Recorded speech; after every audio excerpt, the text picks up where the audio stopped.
Je sais que cette vidéo elle fera moins de vues que d'habitude.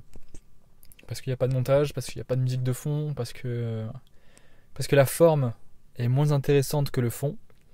Et donc je sais que cette vidéo sera moins poussée par l'algorithme et vous plaira moins. C'est pas grave, je pense que c'est important aussi de faire des vidéos pour les personnes qui n'aiment pas tout ça et qui savent rester plus de 5 minutes sur une vidéo. Vous pouvez l'écouter en fond, vous pouvez l'écouter en faisant autre chose, en faisant du sport, en faisant ce que vous voulez. Il n'y aura pas de montage, il n'y aura pas de cut. Si j'ai chaud que j'ouvre la fenêtre et qu'il y a un peu de bruit, ce sera le cas, ce sera comme ça. Je me suis calé là, je me suis garé rapidement et ça fait quelques temps que je voulais faire des vidéos comme ça. Principalement sur des retours d'expérience. Je pense que j'ai pas mal de choses à apporter sur divers sujets. Et pour cette vidéo, pour aujourd'hui, je sais même pas si ça filme. Ouais, ça filme. Pour aujourd'hui, ce sera mon retour d'expérience après 2 ans à vendre 2 ans, 2 ans et demi, 3 ans. Enfin, non, ça fait 2 ans et quelques. Moins de 2 ans que je vends des formations, mais que j'accompagne les gens via YouTube, etc., que je réponds à vos questions, ça doit faire quasiment 2 ans. Et donc, j'ai un retour d'expérience à vous faire. Que ce soit pour vous, donc qu'est-ce que j'en tire des personnes qui suivent les formations, qui réussit pas, et comment faire pour être dans les personnes qui réussissent, pour vous. Qu'est-ce que c'est d'avoir un business de formation ? Alors bon, moi ça fait quelques temps que j'en ai eu d'autres avant, je fais du consulting pour des entreprises qui vendent des formations dans divers domaines, donc j'ai de l'expérience là-dedans. Donc si ça en intéresse certains, je pense que je pourrais en parler un peu dans cette vidéo, même si ce ne sera pas le sujet principal, j'en ferai probablement une autre. Donc comment est-ce que vous pouvez tirer profit de ce que j'ai pu apprendre et de la data que je vais vous donner pour faire en sorte de faire partie des gens qui réussissent avec les formations en ligne et principalement sur ce sujet-là, sur ICT, enfin sur le trading et sur ICT. Premièrement, est-ce que je suis apte à en parler ? Je pense que oui. Faut savoir que pour être en contact avec... pour avoir été en contact avec quelques vendeurs de formation ICT en France, que vous connaissez probablement de nom, eBananaFX, c'est le business de formation ICT, donc trading ICT France, je pense qui fait le plus de chiffres. J'ai toujours été transparent là-dessus d'ailleurs, hein. J'ai toujours été honnête avec vous. C'est un business à côté, comme mon trading, comme mon business de consulting à côté. Et je trouve que ça peut être intéressant de vous donner les insights que j'en tire. Alors BananaFX, je pense que c'est pas forcément le business qui vend le plus de formations trading ICT en France, mais je pense que c'est le business qui fait le plus de chiffres, comme j'ai dit, parce qu'il y a d'autres formateurs ICT en France qui vendent des formations, par exemple par abonnement à quelques dizaines d'euros par mois. Donc c'est sûr que ces personnes ont beaucoup plus de clients. Par contre, je pense qu'elles connaissent beaucoup moins bien leurs clients, vu que forcément elles en ont beaucoup trop. Et elles ne peuvent pas les gérer comme moi je les gère, puisque c'est moi qui réponds aux questions, c'est moi qui fais les lives, c'est moi qui corrige les trades des élèves. Donc je connais très bien les élèves, je connais très bien les profils des personnes dans la formation. Et je sais qui réussit et qui réussit pas, qui a le plus de chances de réussir et qui a le plus de chances d'échouer. Donc, comment est-ce que vous allez faire pour faire partie de ceux qui réussissent ? Alors déjà, il faut savoir que j'en ai tiré, je dirais, 4 types de personnes. En fait, il y a 2 types de personnes, mais ce 2 types de personnes est aussi divisé en 2. Prenons 100% des cas, et en fait, il y a 25-25, 25-25, en gros, même s'il y a peut-être 5% qui sont un peu différents. Et on va traiter de ces différents profils. Le but, c'est que vous puissiez savoir dans quel profil vous êtes pour vous préparer aux challenges et aux difficultés auxquelles vous allez faire face, et du coup pour augmenter vos chances de réussir. Pourquoi ? Parce que déjà moi ça fait quelques années que je fais tout ça et que je suis des formations, et donc je connais mon profil, je sais comment je suis, je sais comment j'apprends. J'ai toujours été autodidacte, j'ai arrêté après mon bac, donc tout ce que j'ai fait après ça a été autodidacte, et donc j'ai dû apprendre à apprendre tout seul. Et je sais que la majorité des gens ne savent pas le faire. Et le fait de vendre des formations aujourd'hui, je vois que la majorité des gens ne savent pas le faire, ne savent pas apprendre tout seul. Enfin tout seul, sans cadre et sans qu'on leur mette un cadre externe. Gardez bien ce mot en tête, le cadre, parce qu'il va être assez important. Les 2 grands types de personnes qu'on a. La première, c'est les personnes qui sont assez émotionnelles et qui vont penser qu'ils peuvent avoir des résultats extrêmement rapidement. Vous savez, je ne sais plus qui disait ça, mais il y a une citation qui dit qu'on a tendance à surestimer les résultats qu'on peut avoir sur le court terme, mais à sous-estimer les résultats qu'on peut avoir sur le long terme. Parce que notre cerveau, il n'arrive pas à voir où on sera dans 5 ans. Il n'y arrive pas. Par contre, il surestime là où il sera dans 3 mois, ou dans 2 mois, ou dans 1 mois. Et donc ça, le plus gros problème, je pense, de ces 50%-là, ce type de personnes-là, émotionnelles, c'est qu'elles pensent qu'elles vont pouvoir réussir très vite. Quand je dis très vite, c'est qu'elles pensent que dans 1 mois, ça y est, elles vont gagner de l'argent, et elles pensent que dans 2 mois, elles vont faire 10 000 euros par mois. Ce qui n'est pas une mauvaise chose, encore une fois, hein, je ne vais pas critiquer un des profils, je vais juste les énumérer leurs problématiques et comment faire pour résoudre ces problématiques. Vous serez forcément dans une de ces catégories. Moi, je suis dans une de ces catégories. Et on est comme ça. On est fait comme ça, c'est notre psychologie, c'est notre cerveau. Voilà, on est né comme ça et il faut apprendre à vivre avec et à gérer les challenges qui vont avec. C'est pas une bonne chose, c'est pas une mauvaise chose. Donc du coup, il y a ce premier type de personnes, c'est les personnes assez émotionnelles qui pensent vouloir des résultats rapidement. Là, vous allez tous vous dire, ah non, ça c'est pas moi. Ça, moi, je suis pas dans cette catégorie-là. Et vous vous trompez. Parce qu'en réalité, la majorité des gens enfin 50% des gens, je dirais, sont dans cette partie-là. Dans cette partie-là, ensuite, on a 2 types de personnes. On va avoir les personnes qui vont être émotionnelles et qui vont penser qu'ils vont avoir des résultats très rapidement. Et dans ces 50%-là, on a les 25% qui ont une aversion au risque. Donc, qui vont avoir peur de prendre des risques, qui vont avoir peur d'échouer. Et donc, qui vont y aller doucement. Voilà, ils vont y aller doucement, mais sûrement, ils vont avancer. Hein. C'est, encore une fois, c'est pas une critique, c'est bien. C'est leur profil, ils vont y aller doucement. Ils vont éviter de prendre des murs, ils vont éviter les échecs. Et ils vont préférer préparer leur bataille que partir à la bataille et perdre. En gros, bon, c'est ce que tout le monde préférerait faire. Mais moi, je suis pas comme ça, par exemple. Moi, je préfère aller à la bataille, perdre, comprendre pourquoi j'ai perdu la bataille, pour ensuite gagner la guerre. Ok ? Bon. Bah là, les personnes, 25% de ces 50% préfèrent et ont une aversion au risque et préfèrent y aller doucement, apprendre tous les concepts, ne pas y aller en réel, commencer par du démo, etc., etc. Très bien.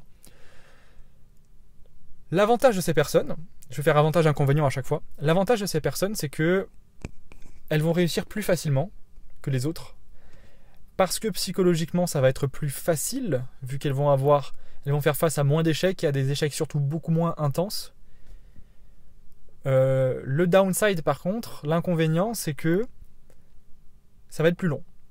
Ça va être plus long parce que forcément vous mettez plus de temps, vous prenez moins de risques et il y a de fortes chances que ce soit un peu plus long.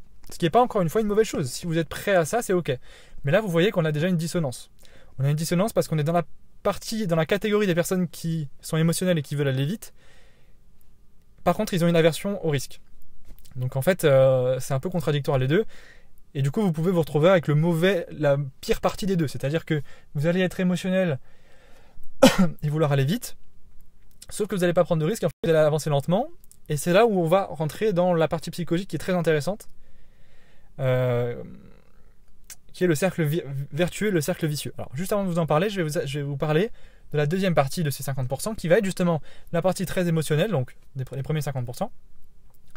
Mais par contre, qui n'a pas peur de prendre des risques, qui a tendance à prendre de gros risques, qui préfère y aller à fond, se prendre des murs, se prendre des claques, échouer pour avancer un peu plus vite. J'ai soif, je vais boire un coup.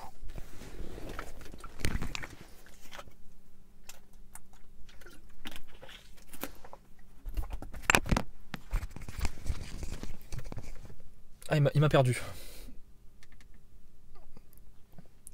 Ok. Bon, comme je vous ai dit, il n'y a pas de coupure. Donc, la deuxième, le 25%, le deuxième 25% des premiers 50%, c'est voilà, il est émotionnel et lui, il va aller vite, il n'a pas peur, il y va à fond. Et là, il faut faire attention.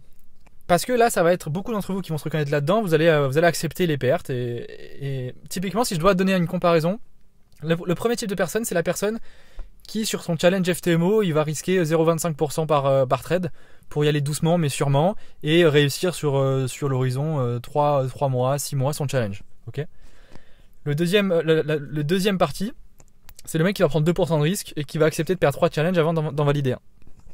Pour vous donner un ordre d'idée.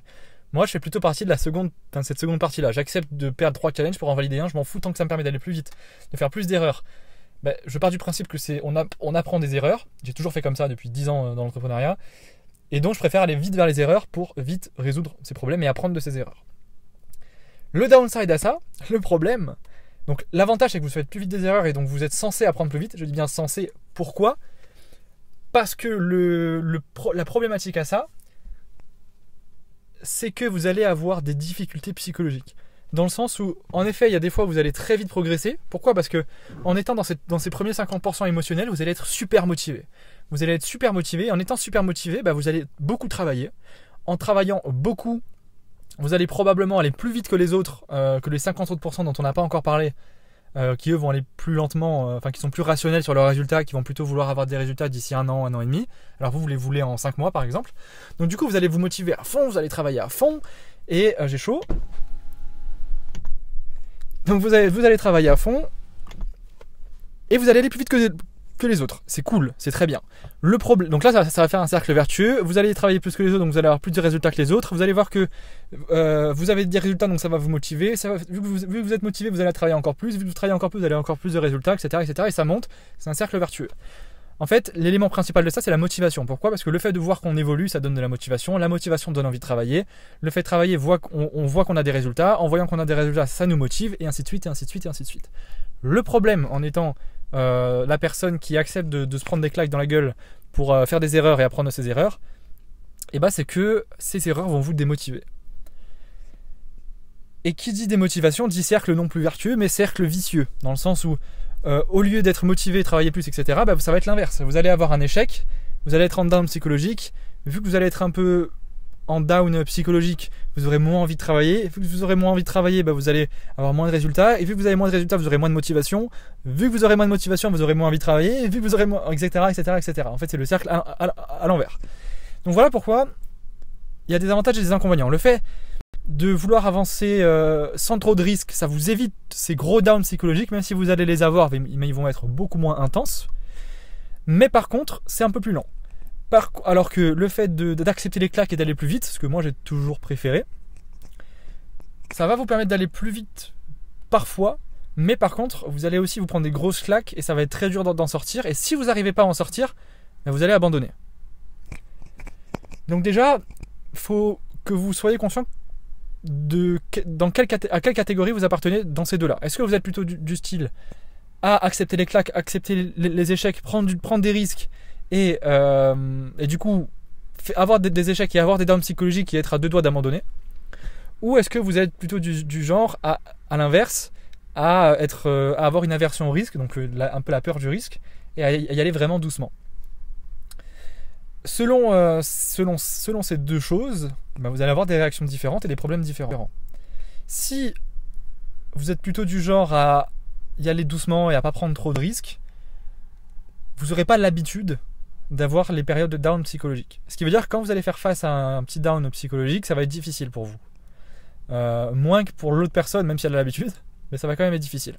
Donc comment est-ce qu'on sort d'un down psychologique sur le trading ou sur autre chose en fait, ça peut être sur n'importe quoi d'autre. Je vous parle de ça sur comment suivre une formation de manière correcte pour connaître votre profil, mais ça peut être sur du sport, ça peut être sur n'importe quoi. J'en parlerai plus en détail dans une autre vidéo par exemple, mais bon là je vais vous donner le gros du sujet. En gros, quand vous avez plus de motivation, c'est parce que vous êtes habitué. En fait, quand vous avez de la motivation, c'est parce que vous avez de la dopamine. Okay, vous recevez de la dopamine parce que vous faites quelque chose de nouveau, parce que vous voyez de l'évolution, et donc vous avez un sentiment de satisfaction. Ensuite, cette motivation, elle va disparaître. Quand vous allez suivre une formation, ça va disparaître. Encore une fois, je dis ça pour ma formation, mais c'est pour n'importe quoi. Pourquoi elle va disparaître? Pour deux raisons. Première raison, vous prenez l'habitude. Comme tout, on prend l'habitude de tout. Vous allez acheter cette nouvelle voiture par exemple, quand je l'ai achetée, j'étais super content. Bon, j'en suis toujours content. Mais ça n'a plus rien à voir, quand je prends le volant, l'excitation n'a plus rien à voir par rapport à quand je l'ai acheté au début. On se fait à tout, ok? Donc, quand vous allez rejoindre une formation, vous allez être super motivé, vous avez plein de dopamine et tout, trop envie d'apprendre, vous allez apprendre, vous allez être super motivé. Après avoir fait les 50% de la formation, vous aurez vu le gros de la formation. Et en fait, déjà, vous allez avoir l'impression de beaucoup moins évoluer. Parce que vous aurez eu votre courbe d'apprentissage qui a explosé. Une courbe d'apprentissage, elle est toujours comme ça. Au début, vu qu'on n'y connaît rien, on progresse très vite. Donc on a plein de dopamine, parce qu'on voit qu'on évolue. Et après, ça stagne. Et au moment où ça stagne, c'est là où on a une baisse de motivation. Donc, deuxième raison de la baisse de motivation, on n'a plus autant d'évolution. Donc, numéro 1, habitude. Numéro 2, baisse d'évolution. Et ça, peu importe dans quel profil vous êtes, vous allez l'avoir et vous devez vous y préparer. Comment est-ce qu'on évite ça? En fait, on ne peut pas l'éviter. On ne peut pas éviter la baisse de motivation. Ce qu'il faut faire, c'est qu'il faut rendre la motivation facultative. Comment faire? Waouh, là ça paraît compliqué. On entend partout des vidéos motivation, ouais, il faut être motivé, si vous n'êtes pas motivé, vous n'y arriverez pas. C'est bullshit. Vous n'avez pas besoin de motivation pour réussir. Enfin, vous en avez besoin, mais au début. Et heureusement, vous l'aurez. Déjà, si vous êtes sur cette vidéo et que vous écoutez encore ça après, je sais pas, 15 minutes que je parle là, bon, déjà, vous n'avez pas un cerveau défoncé. C'est déjà pas mal. Donc en fait, il va falloir vous mettre un cadre et utiliser la motivation que vous avez au début pour créer un cadre, pour créer une routine que vous pourrez garder une fois que vous n'aurez plus la motivation. Waouh, ça paraît compliqué là. Qu'est-ce que je veux dire? Je veux dire qu'au début, quand vous êtes motivé, vous allez avoir tendance à travailler 10 heures par jour à fond parce que vous serez super motivé, vous allez travailler à fond, matin, midi, soir, tout le temps, même en train de manger, vous allez regarder des vidéos, etc. Et au bout d'un moment, ça va commencer à partir. Et après, vous n'aurez plus la motivation, vous allez arrêter. Au lieu de regarder une vidéo de la formation ou une vidéo de trading sur YouTube, vous allez regarder une série sur Netflix. Parce que ça vous apportera plus de dopamine à ce moment-là. Du coup, ce que vous devez faire, c'est que vous devez vous contenir. Au moment où vous avez toute cette motivation au début là, vous devez la gérer. Vous ne devez pas travailler 8 heures par jour. Vous devez travailler 2 heures par jour. 1 heure le matin, 1 heure l'après-midi. Et vous allez voir que ça va être très difficile de ne travailler que 1 heure. Parce que vous aurez envie de continuer et vous allez devoir lutter contre votre envie de travailler, ce qui pourtant est rare. À quoi ça va servir? Ça va servir à ce que, au lieu de faire 8 heures en un jour, vous allez faire 1 heure le matin, 1 heure l'après-midi, 1 heure le lendemain matin, 1 heure le lendemain après-midi, etc., etc. Donc en gros, vos 8 heures, au lieu de les faire en une après-midi, vous allez les faire en 4 jours. À quoi ça sert? Ça sert que sur 4 jours, vous avez travaillé à la même heure tous les matins et à la même heure tous les après-midi. Qu'est-ce qu'on commence à faire? On commence à créer une habitude, on commence à créer une routine, on commence à créer un cadre en manipulant notre motivation. Parce qu'on sait que cette motivation, elle va disparaître d'ici 1 semaine et demie à 2 semaines. Ouais, elle dure vraiment pas longtemps. Ça tombe bien, c'est globalement la durée qu'il faut pour créer une routine. 14 jours, 20 jours, c'est ce qu'il nous faut pour créer un début de routine. Donc pour éviter, en fait, pour n'importe quelle activité que vous voulez faire sur le long terme et réussir dans votre vie, vous devez... Ah, le soleil se cache, ça y est, la lumière va être éclatée maintenant. Est-ce que je peux faire ça? Non, bon, c'est la merde. Donc, vous allez devoir profiter de cette motivation pour vous créer un cadre et commencer une routine parce que ça va vous permettre, une fois que la motivation aura disparu, vu que ça fera 2 semaines que tous les matins à 7h du matin vous faites 1 heure de backtesting et tous les soirs à 19h vous faites 1 heure de backtesting et vous avez l'habitude de le faire, essayez de le mettre après une action que vous faites déjà tous les jours. Par exemple, se brosser les dents. C'est con, mais par exemple le matin, après vous êtes brossé les dents, faites 1 heure de backtesting. Et le soir, après vous êtes brossé les dents, faites 1 heure de backtesting. À quoi ça va servir? Ça va vous servir à créer un déclencheur dans votre cerveau.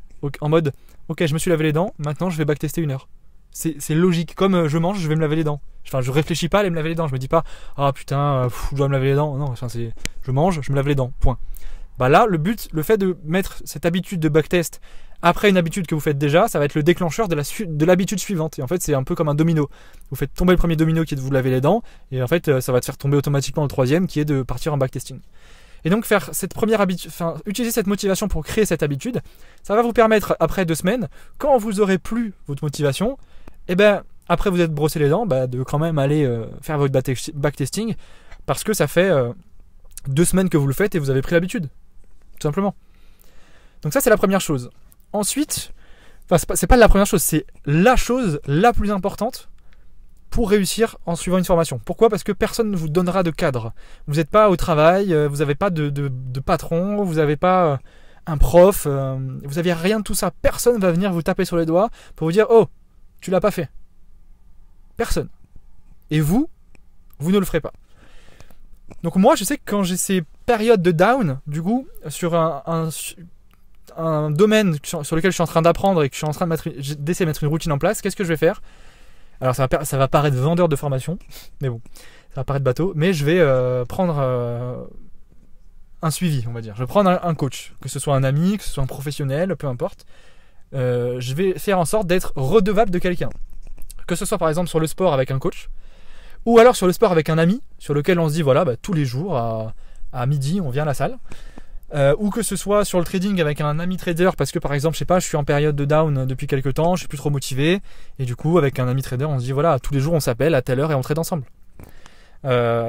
Pour recréer cette routine. Et ça, en fait, le fait d'avoir une autre personne qui vous donne ce cadre, ça vous permet d'être accountable, d'être redevable de l'autre.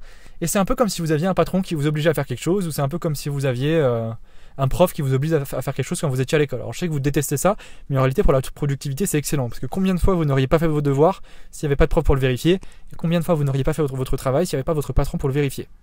Voilà. Et bien dites-vous que c'est la même chose pour vous. Votre autodiscipline, je peux vous dire qu'elle est très faible. C'est normal, c'est l'humain, il est comme ça. Quand il est obligé de faire quelque chose, en général, il ne le fait pas, si personne ne le vérifie. Donc le mieux, quand vous êtes dans cette période de down et que vous avez du mal, etc., le mieux, c'est d'être suivi. Alors, il y a deux manières d'être suivi. Soit par une personne qui est complètement externe et qui n'y connaît rien, mais à qui vous devez des comptes.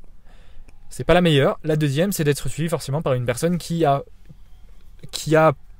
passée par là où vous êtes passé, et qui va pouvoir vous obliger à faire les choses et vous donner un cadre, et en plus à vous donner des conseils. Encore une fois, je dis ça, mais pas pour ma formation, ça peut être avec une autre formation ICT, ça peut être avec une autre formation trading, même avec une formation retail, je m'en fous, ça peut être pour du sport, on s'en fout. Là, ce qu'on traite, c'est surtout l'aspect psychologique derrière, de ce que je vois des membres de la formation, de leurs biais qui font qu'ils sont en échec, donc les personnes qui sont en échec, et comment faire pour ne pas en faire partie. Parce que les personnes qui en font partie, ce sont des personnes qui arrivent à avoir ce cadre, qui suivent la formation, qui rejoignent la formation par exemple avec un ami à eux, ou alors qui créent des relations dans la formation avec d'autres membres, et qui donc du coup deviennent chacun entre eux redevables, etc., etc. Ok, donc ça c'est très important, vous devez manipuler votre cerveau et utiliser votre motivation pour en faire l'essence qui créera votre routine. Ensuite, donc là, on a vu les premiers 50%. Les premiers 50%, c'est les personnes qui ont une aversion au risque, qui y vont doucement, ok ? Enfin, qui sont très... Non, pardon. Les premiers 50%, ce sont les personnes qui pensent avoir des résultats très rapides. Encore une fois, on peut être comme ça, c'est ok. Et dans ces 50%, on a les 25% qui ont une aversion au risque et les 25% qui acceptent d'avoir des échecs et d'apprendre de ces échecs. Maintenant, on a les 50 autres pourcents, en fait, c'est les personnes qui, eux, acceptent et sont un peu moins émotionnelles, plus rationnelles, et qui vont accepter que ça ne va pas leur apporter de résultats avant 1 an, 2 ans. Ça peut être difficile à entendre, mais en fait, ça peut vous apporter. Vous pouvez avoir des résultats en 3 mois, comme vous pouvez avoir des résultats en 2 ans. Ça dépend de votre niveau actuel, en fait. Voilà. Et de vos biais psychologiques, est-ce que vous les utilisez à votre avantage ou est-ce que vous n'en êtes pas conscient? Déjà, cette vidéo peut en aider beaucoup. Donc, l'autre personne, c'est la personne qui va être assez rationnelle. Je me retrouve dans cette catégorie. Pourquoi? Non pas parce que j'ai envie, mais parce que la vie me l'a appris. La vie me l'a appris. Tous mes business qui ont fonctionné, enfin tous mes business stables et long terme qui ont fonctionné, ça a toujours été des business qui m'ont pas apporté des résultats instantanément, qui ont mis grand minimum 6 mois à obtenir des premiers résultats. Et d'autres ont mis 1 an et demi, 2 ans. Quand je vous dis ça, je vous parle de quel business? Je vous parle de mes business de consulting, je vous parle de mon trading, et je vous parle de BananaFX par exemple. Voilà, 3 business stables que j'ai aujourd'hui, qui sont mes 3 seuls business qui sont mes 3 seuls business, 99% de mon temps est dessus. Et ces 3 seuls business qui durent depuis longtemps, et ces 3 business qui ont mis du temps, plusieurs mois, pour certains plusieurs années, à enfin avoir des résultats conséquents. Pour mon business de consulting, il m'a fallu plusieurs années. Pour mon trading, il m'a fallu plusieurs années. Pour BananaFX, il m'a fallu un peu plus d'1 an. Vous voyez, c'est pas venu comme ça. Si j'avais arrêté après 2 semaines après ma baisse de motivation, j'aurais pas mon business de consulting, j'aurais pas mon trading et j'aurais pas BananaFX. Et je serais peut-être pas dans cette voiture aujourd'hui, et j'aurais peut-être pas la vie que j'ai, j'aurais pas voyagé aux 4 coins du monde, j'aurais pas l'entourage d'entrepreneurs que j'ai, d'investisseurs que j'ai, j'aurais pas investi dans l'immobilier. Bref, je serais comme tout le monde, je travaillerais, vu que j'ai arrêté après le bac, je serais probablement caissier. Bon. Non pas que je néglige les caissiers, mais je veux dire, ce serait pas la vie que je voulais. Donc, je me retrouve dans cette catégorie-là, dans le sens où je suis assez rationnel sur le fait que je vais accepter de mettre du temps. Je vais accepter que ça va mettre du temps. Par contre, je vais faire partie des personnes qui vont vouloir aller vite en se prenant des claques, en allant vers l'échec et en échouant. Donc maintenant, ok, prenez votre feuille là et mettez, déjà prenez des notes sur tout ce que j'ai dit, sur tous les profils, et principalement notez le profil dans lequel vous êtes. Maintenant, quels sont les avantages et inconvénients de cette deuxième partie? L'avantage, c'est que vos périodes de down, si vous êtes comme moi et que vous acceptez les échecs, vont avoir un peu moins d'impact. Pourquoi? Parce que même si vous avez évolué vite, que vous avez pris des grosses claques et que vous avez rechuté, vous savez que bon, ça fait 3 mois que vous êtes dedans et c'est normal que vous n'ayez pas de résultat, vous visez plutôt 1 an et demi, 2 ans. Donc en fait, déjà, vous allez rationaliser vos échecs, alors que la personne qui est émotionnelle et qui voulait réussir plus vite, le même échec, ça va lui mettre un beaucoup plus gros down et ça va être plus difficile pour elle d'en sortir. Ok Banana, comment on sort de ces downs? Alors je vais vous expliquer comment moi je fais. Déjà, avant même d'arriver dans ces downs, alors vous, c'est peut-être que vous êtes déjà dedans, donc c'est pas le cas pour l'instant, mais je vais vous dire comment moi je fais, enfin comment faire, mais comment moi je fais pour en sortir. Mais déjà, comment éviter de rentrer dedans? C'est déjà pas mal. Moi, ce que je fais, c'est que je vais analyser les déclencheurs. Qu'est-ce qui fait que je termine dans une période de down? Alors ça va être assez marrant, mais je sais que quelque chose qui déclenche une période de down pour moi, ça va être une période de gros up.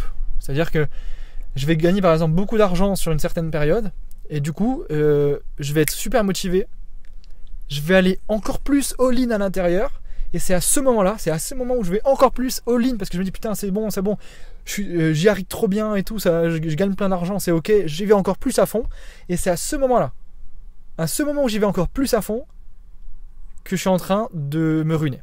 Pourquoi? Parce que le fait d'aller encore plus à fond, probablement ça me fait prendre plus de risques, je parle pas que sur le trading, mais sur mes autres business aussi, ce qui fait que du coup, j'ai plus les résultats escomptés, j'ai pas plus de résultats qu'avant, voire d'ailleurs je perds, et j'ai moins de résultats, et en fait je suis là en train de me dire putain, je suis passé des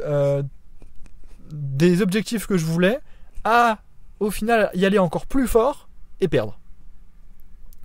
Et donc du coup je passe d'un gros up à un gros down, et là je sais qu'à ce moment là ça c'est un déclencheur, le fait de all-in dans quelque chose qui marche déjà un peu. Aujourd'hui je sais que je fais très attention à ça quand ça va m'arriver. Donc vous par exemple, si vous voyez que le trading ça commence à marcher, que je sais pas, vous avez validé un challenge par exemple, vous avez validé la phase 1 d'un challenge ou peut-être même la phase 2 et que vous êtes founded, et là vous allez vous dire ah putain ça y est trop bien et tout, j'ai enfin compris, j'ai enfin réussi et tout, ça y est je vais m'y mettre à fond, là demain je commence un deuxième challenge, comme ça fin de semaine je suis founded à 200k et tout, bam. Réalité, fin de semaine vous êtes ni founded à 200k, vous avez perdu votre premier founded, vous avez plus rien. Vous êtes en grosse période de down, vous savez plus quoi faire, vous êtes démotivé, vous êtes prêt à abandonner pour plusieurs semaines, voire mois, voire pour tout le temps. Je suis sûr que vous vous reconnaissez là-dedans. Donc moi, comment déjà éviter cette période de down? Je sais que ça c'est un déclencheur, et je vais faire très attention à ce moment d'euphorie, à ce moment de ça y est, je suis en train de sortir du truc, je commence enfin à avoir les résultats que je voulais depuis le début, et je suis content et je suis un peu euphorique. À ce moment-là, je fais très attention. Et qu'est-ce que je fais du coup pour faire attention à ça? C'est pas juste que je le remarque. Je prends une feuille ou un Google Doc, musique classique dans les oreilles, petit concerto grosso dans les oreilles et introspection. Alors ça marche autant à ce moment-là que dans la période de down. Donc imaginons que vous soyez dans la période de down, ça va être ma première action. Imaginons que malheureusement j'ai pas su identifier ce déclencheur et j'ai pas su l'éviter. Je suis dans ma période de down. Qu'est-ce que je fais? Je ferme tous les onglets de mon ordinateur. Je vais à un endroit où je suis seul avec mon ordi. Je mets mon casque anti-bruit. Je suis dans ma bulle comme ça. Il y a une mouche qui est rentrée. Je suis dans ma bulle. Je mets de la musique classique. Je vous conseille vraiment concerto grosso. Motif de fou. J'ouvre un Google Doc. Parce que je suis plutôt ordinateur. Si vous êtes plutôt feuille papier, prenez un crayon et une feuille. Et là, j'écris tout ce qui me passe par la tête. Ah mais c'est une araignée carrément, d'accord, c'est pas en fait, c'est pas une mouche. Attendez. Yes, je viens de tacher la voiture, excellent. Je nettoierai après. Attends, j'espère que ça va partir.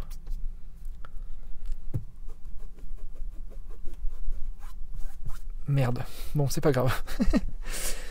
Donc, et là, vous écrivez tout ce qui vous passe par la tête. Parce qu'il faut savoir qu'une période de down, en fait, parfois ça vient de ça, parfois ça vient de votre évolution, mais parfois ça vient pas du tout de ça. Ça peut venir de la saison, je sais pas, il fait que pleuvoir, vous en avez marre et ça vous démotive.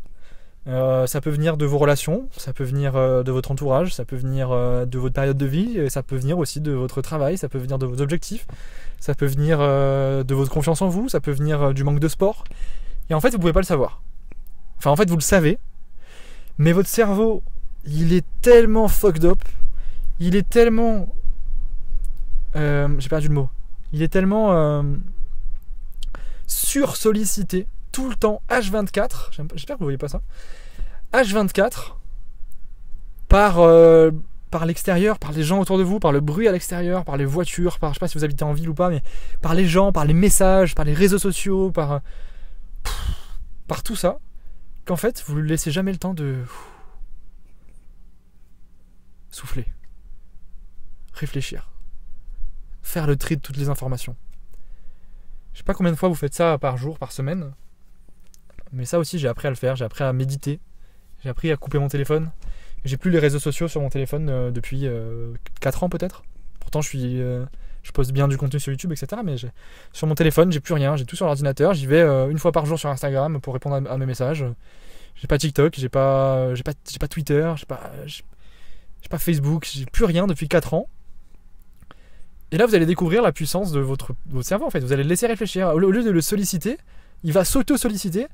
Et il va s'auto-solliciter en pensant à des problèmes que vous avez et en trouvant des solutions.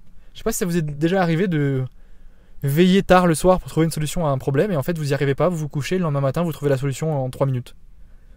Pourquoi ? Parce que vous avez arrêté de le solliciter, votre cerveau. Vous l'avez laissé travailler et il a trouvé son problème tout seul. Donc musique classique, ou même pas de musique, mais moi musique classique j'aime bien. Une feuille, un stylo et vous écrivez tout ce qui vous passe par la tête. Parfois ça m'arrive d'écrire 10 pages. Parfois ça m'arrive d'arriver dans des paradoxes philosophiques et de me dire putain la vie est nulle. Parfois ça m'arrive de me dire ah c'est trop bien. Donc vous allez écrire tout ça et en fait vous allez voir à la fin vous serez parti dans tous les sens. Vous serez parti sur vos relations, vous serez parti sur votre travail, vous serez parti sur votre confiance en vous, vous serez parti sur vos échecs et vous serez parti sur un peu tout ça. L'objectif principal c'est de terminer tout ça avec une note positive. En mode ok c'est vrai il y a tout ça mais voilà tout ce que j'ai déjà fait. Tout ça, j'ai réussi à le faire. Et c'est bien. Maintenant, je sais que j'ai réussi à faire tout ça. Qu'est-ce que je peux faire pour résoudre tout ce que j'ai écrit au-dessus ? J'ai tel problème, tel problème, tel problème, tel problème, tel problème. Qu'est-ce que je peux faire pour chaque problème ? Ok, je peux faire ça pour celui-là, je peux faire ça pour celui-là, je peux faire ça pour celui-là, je peux faire ça pour celui-là. Ok. Maintenant, vous avez votre liste de tâches. Foutez-le dans votre calendrier et faites-le. C'est tout. Voilà. C'est vraiment pas compliqué. C'est juste que vous prenez jamais le temps de le faire. Je suis sûr qu'aujourd'hui, là, ce soir, vous vous calez sur une feuille et vous écrivez tout ce qui vous passe par la tête. Même si actuellement vous n'avez pas de problème, écrivez. Laissez votre cerveau se lâcher et vous allez voir que vous allez en sortir avec quelque chose. Pourquoi je vous dis tout ça ? C'est assez simple. Parce que quand vous êtes en période de down, vous êtes démotivé, perdu et donc en manque de dopamine. Le fait de faire cette introspection et de terminer avec cette note positive que je dis, ça va vous faire un pic de dopamine. Vous allez vous dire, ah putain quand même, c'est vrai qu'il y a tout ça qui me saoule un peu, mais en vrai, par rapport aux autres de mon âge, par rapport à mon entourage, je me débrouille quand même bien. J'ai un ami, il a mon âge, il a 24 ans, et il se compare toujours aux autres et il trouve qu'il avance pas assez vite. Il faut savoir qu'il a un travail normal. C'est une personne normale, un travail normal. Il est payé comme tout le monde. Il doit être, je sais pas, 1500, 1600 euros par mois. Même pas, peut-être un peu moins. 24 ans, il a 3 appartements. Il a acheté 3 appartements, bon, un crédit, mais il a investi dans 3 appartements à 24 ans. Et quand il me parle, il fait ouais, mais je fais pas assez. Je suis pas content de moi. C'est pas possible. Enfin, genre, t'as 24 ans, t'as le même travail que la majorité des gens qui, eux, vivent encore chez leurs parents. Et toi, t'as acheté 3 appartements. Enfin, qu'est-ce que tu me dis ? Et en fait, le fait de faire votre introspection, ça va vous permettre de vous rendre compte de tout ça et de mettre tout ça sur papier et surtout de pouvoir y revenir et de le lire, par exemple, le lendemain ou dans votre période de down, peut-être 2 jours après. Parce que ça va vous permettre de repasser dans un état d'esprit positif. Donc, d'avoir un pic de dopamine. Que va faire ce petit pic de dopamine ? Et il va vous dire, ok, ce petit pic de dopamine, là, il me donne envie d'aller voir une vidéo de Banana FX quand même. Ah putain, BananaFX, il vient de passer un challenge FTMO, trop bien. Ah, il vient de faire un retrait. Il vient de poster un résultat d'élève sur son Telegram, trop bien. Putain, mais ça pourrait être moi, ça. Bon, vas-y, je vais ouvrir la formation. Ça fait quelques temps que je l'ai pas ouvert. Je vais y aller. Et vous voyez, vous n'avez pas besoin de beaucoup. Vous avez besoin de ce petit domino. Donc, pareil, moi, quand je suis en période de down, c'est ce que je fais, introspection pour retrouver un peu de positif. Et quand j'ai retrouvé ce positif, je tire profit de ce peu de dopamine pour faire tomber le premier domino, qui fera tomber le deuxième, le troisième, le quatrième, le cinquième. À savoir, par contre, que vous devez... J'allais utiliser un mot qu'il fallait pas. Vous devez...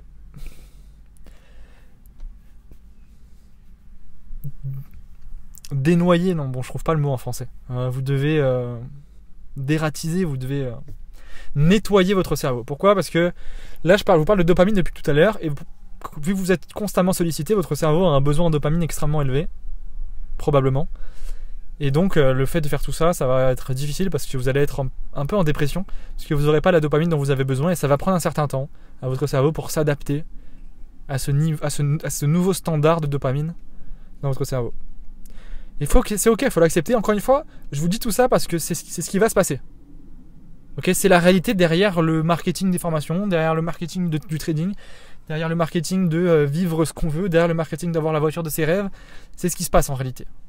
C'est ça qui se passe. C'est qu'on a des périodes de down, et si on va pas derrière, qu'on ne comprend pas pourquoi, et qu'on n'essaie pas de comprendre le pourquoi du comment, on ne pourra pas les résoudre. Donc là, c'est un peu comme si vous voyez le futur de ce qui va vous arriver.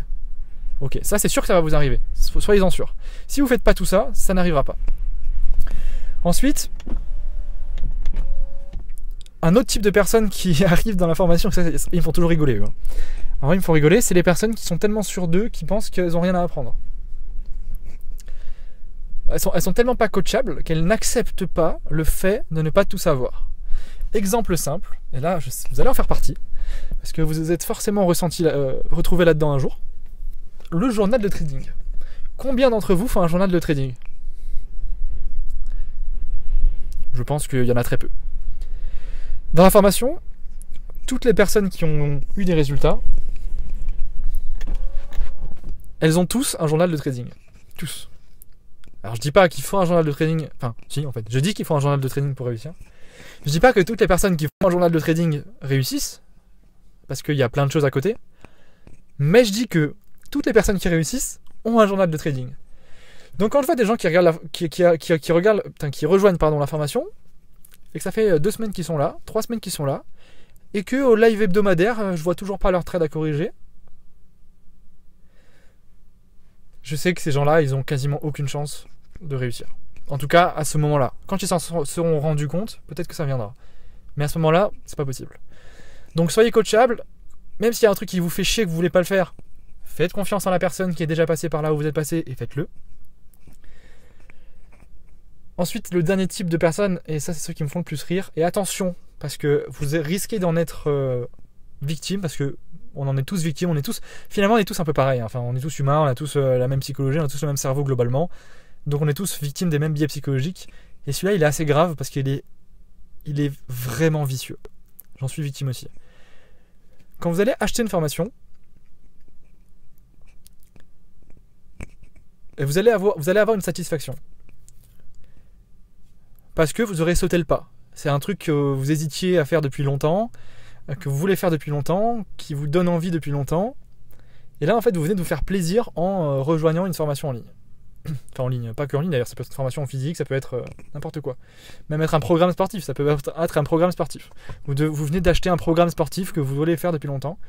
Et là, ce qui va se passer, c'est que vous avez acheté le programme, et puis c'est tout. Vous allez vous arrêter là. Vous n'allez pas aller au sport. C'est bon, vous avez votre journal. Vous savez quoi faire, mais vous n'allez pas le faire.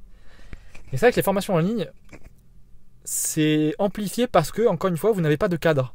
Il n'y a pas de patron pour vous dire va le faire. Voilà, je t'ai dit quoi faire, maintenant va le faire. Il n'y a personne pour vous dire ça. Parce que c'est pas gérable. C'est pas faisable. Moi, je sais qu'aujourd'hui, je pourrais pas faire de coaching individuel.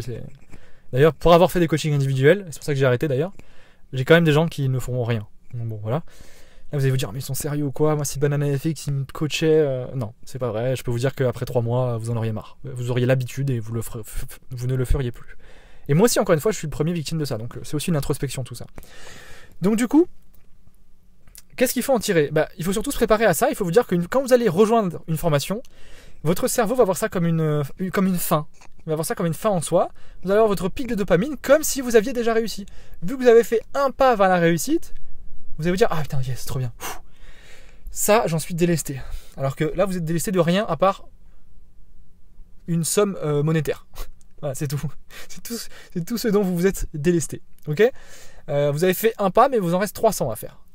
Mais c'était peut-être difficile parce que vous y avez pensé pendant longtemps et parce que ça vous coûtait de l'argent. Donc faites très attention à ce biais psychologique-là qui est que quand on rejoint une formation, qu'on achète un programme en ligne, un programme de sport, on a tendance à recevoir la satisfaction dès ce moment-là et du coup on va juste regarder 3 vidéos et on va s'arrêter. Parce qu'on aura eu notre satisfaction. C'est un peu comme quand vous prenez un trade. C'est pas le moment où vous gagnez qui vous importe, c'est plus le moment où vous rentrez. C'est le moment où vous rentrez et où l'espoir naît dans votre cerveau que le moment où vous gagnez ou vous perdez. Un peu comme au casino. C'est le moment où vous lancez la machine pour un espoir de gain que le gain qui vous fait jouer. Là c'est pareil, c'est plutôt le moment où vous allez acheter qui vous donne la satisfaction que tout le travail que vous allez avoir derrière. Et en plus c'est amplifié parce que du coup vous allez vous retrouver après cette satisfaction devant la réalité qui est une montagne de travail, des heures de travail, des dizaines, des centaines, des milliers d'heures même de travail. Et ça va paraître un mur. En gros, vous aurez ouvert la porte qui était fermée à clé. Donc vous avez enfin trouvé la clé qui était cachée. Vous êtes trop satisfait. Yes, j'ai enfin trouvé la clé, j'ai ouvert la porte. Et là, après la porte, vous avez l'Everest. Et là, vous dites putain, en fait, c'est déjà bien d'avoir ouvert la porte. J'ai pas forcément envie de monter mon Everest. Et en fait, c'est juste que ça vous a servi à rien de monter la porte, enfin d'ouvrir la porte. Donc, qu'est-ce que vous devez en tirer ? Soyez conscient de ces biais. Notez ce qui va vous arriver selon le profil duquel vous faites partie. Donc, si vous les avez notés, vous avez noté les avantages de chacun, les inconvénients de chacun. Et donc, vous savez les problèmes qui vont arriver sur chacun. À savoir que globalement, c'est les mêmes. Principalement, c'est des downs, des baisses de dopamine. Surtout si vous avez un haut besoin en dopamine. Par exemple, me regarder en replay sur un live d'1 heure en trading, ça va être beaucoup moins plaisant que de regarder La Casa des Papel sur Netflix ou que de regarder, j'en sais rien, une vidéo YouTube de Squeezie. Parce que vous avez un besoin en dopamine qui est extrêmement élevé. Et donc déjà, vous avez besoin de réduire ce standard, par exemple en coupant les réseaux sociaux. Donc, maintenant que vous êtes conscient de ce qui va vous arriver psychologiquement, vous avez un avantage par rapport aux autres. Déjà, vous avez regardé cette vidéo, donc c'est un peu l'avantage. Vous avez suivi une vidéo qui a un fond important et non pas une forme importante. Ça rejoint un peu la dopamine. Il n'y a pas eu de dopamine pour cette vidéo, vous voyez. Il n'y a pas d'explosion, il n'y a pas de musique de fond, il n'y a pas d'ambiance, il n'y a rien. C'est moi dans ma voiture qui parle comme un débile à une caméra. Je pense que ça prouve déjà que vous avez un besoin en dopamine moins élevé que la majorité des gens, ce qui est un avantage. Maintenant, vous savez ce qui va vous arriver à 98%, ce qui risque de vous arriver à 98% de chance après avoir rejoint une formation, ou même si vous l'avez déjà rejoint, si vous la regardez sur cette chaîne, vous êtes peut-être déjà membre et que ça vous arrive. Notez tout ce que je viens de dire, faites ce que je vous dis, faites l'introspection, essayez de retrouver cette motivation, transformez cette motivation en routine pour que quand la motivation aura disparu, ce soit une routine. Moi, aujourd'hui, j'ai plus du tout la motivation pour aller au sport tous les midis.